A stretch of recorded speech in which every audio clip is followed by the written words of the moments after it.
Welcome back to the Venari podcast. For this week's episode, we're joined by Daniel Harris. Daniel is the CEO and founder of Mango Logistics. They're a business actually founded here in London in 2004, and they provide end-to-end logistics solutions, including warehousing, fulfillment, last mile delivery services, as well as UK next day and international courier services. Daniel, welcome. Morning, Gov. Good to see you this morning. Thanks for having me on your podcast show. What should we call it? Yeah, podcast. And thank you for being on. I know you're a busy individual, so it's always great having a few minutes with you. Always good to see you. And today's episode, obviously, we're going to be, discussing Mango Logistics, understanding the business, but also focusing on last mile delivery services and kind of the future of it. And with that in mind, to kick us off, do you mind giving us a bit of a background on Mango and also last mile delivery? Yeah, absolutely. Mango's, as you mentioned earlier, thanks very much for the intro, founded in 2004. It's morphed into very different things over the years. Like most businesses, they pivot. We started off as a UK next day and international courier delivery business. Then we got into removals. Through removals, we got into storage. At the time, very much domestic storage, so people needing space for loft refurbishments or basement extensions, etc., needing long-term storage for the personal goods. Over the last 10 years, that's very much that pendulum's switched now to business storage. It's excess stock, forward stock location, fulfillment pick and pack, and last mile delivery with that in tow. So that's Mango. Our biggest bit now is micro warehousing around central London, an ability to deliver very, very quickly within the last sort of 2 hours for a true last mile delivery. It's good that you've asked what a mile in last mile delivery is. It's the action of that last leg of the journey to the client or customer's door. That may be B2B or B2C. That's last mile delivery. I think logistics companies have been doing it forever, but it's a term that's used a lot in the last few years. Certainly, you mentioned a lot of businesses have been doing this recently. Given the push for sustainability, in your opinion, what are the environmental strategies that we're seeing being implemented within this vertical? When I say it's been done for a long time, last mile delivery historically would have been from a depot outside of town with lots of vans loading up for the day, driving into town for that last mile, which wouldn't have been a mile, it would have been 20 miles before they got to town. I think we're getting closer to the customer now with micro warehousing.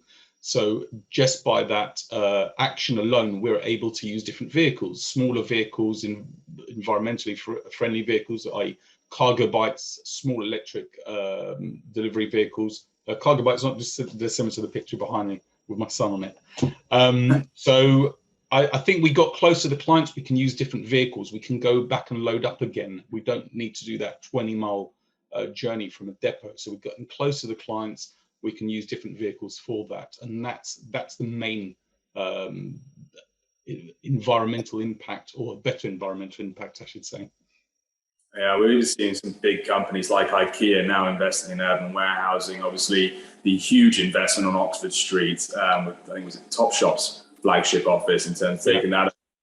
Yeah, it's very much how much can we get closer to the customer, and also it's very much in line with what the customer wants now. Very much so, and a lot of properties are being repurposed. I'm not sure that they're all the right type of properties, but people are looking to repurpose stuff and get closer to the client. Perfect. I was going to ask you, in terms of big data, how will this affect last mile delivery?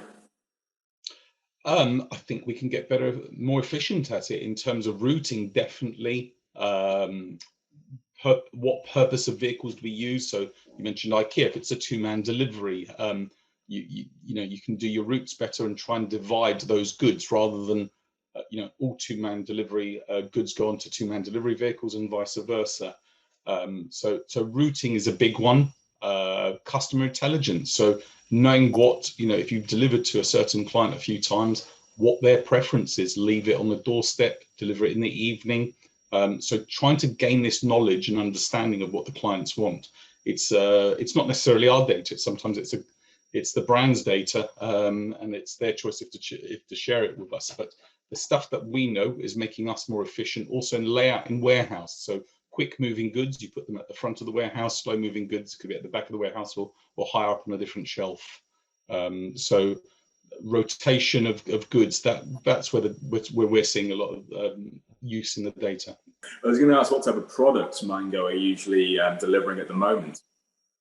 We've got an alcohol license and organic certification, so anything from we've got a very well-known rosé brand, coffee pods, my coffee this morning from one of our clients, peanut butter, and then we do also B2B work. So we've got forward stock location. So are you familiar with the term for FSL, forward stock location? No.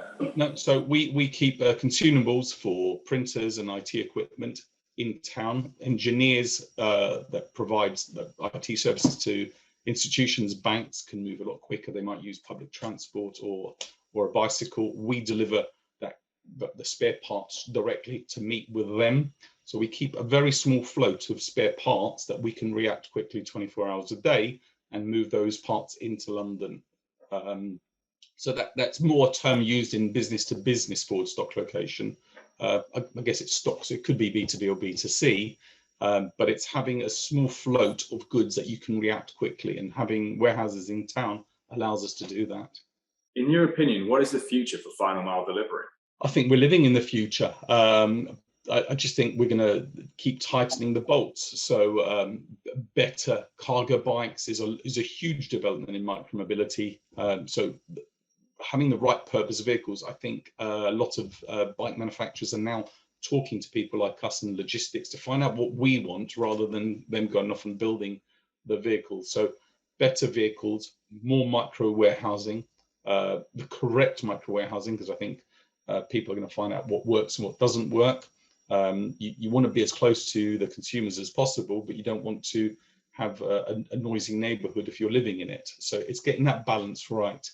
I think the future's automation, robotics in warehousing. I'm not sure how long it'll be till it'll work in micro warehousing, small warehousing with very different sizes of goods and parts. Big warehouses, definitely it's already working. There's robots picking, so that's not, we're living in the future, like I said, but it's keep evolving and innovation in that regard. I would say robotics and automation. We often see robotics being mentioned in order to bridge the gap, especially given the labor shortage, whether it's drivers or warehouse workers. Do you see this as something that's purely bridging the gap given the increase in consumer demand, or is it going to be a full push for automation moving forward? I'm a logistics man, not a technologist. So if there was a technologist on the panel, they might have a completely different answer. I think it complements. I think it works in tandem. I don't think it would replace humans in the next 5 years, but definitely it is roles and duties that can be done in a warehouse by a robot. But the days of us seeing just robots in warehouses and no humans, I think we've got a few years to go. Not many, but at the moment, I see it as a complementing the human. Amazing. And also, just to wrap us up, future of Mango Logistics, how's it looking? The future is definitely more micro warehousing around city centres, getting closer to the client, and a lot more cargo bikes. We want to try and have a zero emission fleet, predominantly using cargo bikes. Obviously, longer distance, you need bigger vans, but we've already acquired quite a few electric vehicles over the last couple of years. So the fleet, I reckon within a year, would be completely zero emissions. So lots of warehouses close to the clients and last mile delivery on pedals and a bit of electric. Amazing. Well, I'm looking forward to seeing more of those green vehicles in and around the city. And look, thank you again for sharing your insights. Thank you for having me.